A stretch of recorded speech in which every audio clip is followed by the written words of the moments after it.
Cine-i mami? Cash? Vorbește cu ea. El e băiat vorbăreț. E băiat obraznic.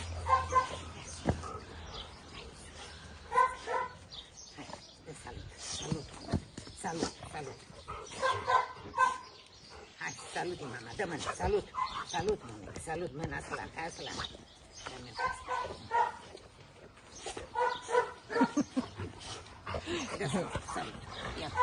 Așa, bravo, fetița. Bravo, ea e ascultătoare. Ea e ascultătoare, fetița. E și mai obraznic. Hai, cam greu cu sus. Hai, sus, în partea asta.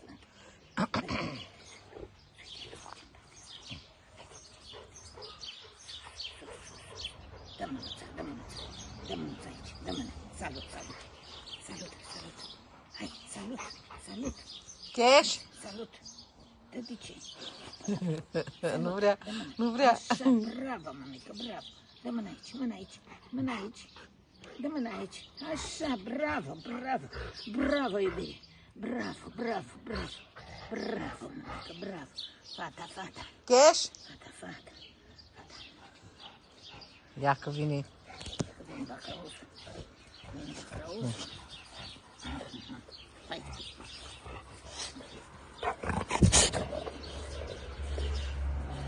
Ce mănânce mama, iubirile mele. Iubire, trece aici, păi stai. Așa, e sus.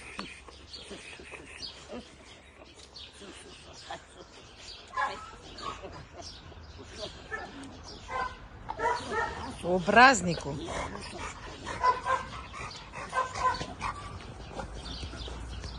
Carine bună. E cu mine. El nu, ea e. E cu mine. Ia, uite, vine iar merg. Iar ai venit cu apă. Ce ai adus Cash? Dă mânuța aici. Așa, mămică, bravo. Ia uite, fă ce înțelegi. Cash, ce ai adus?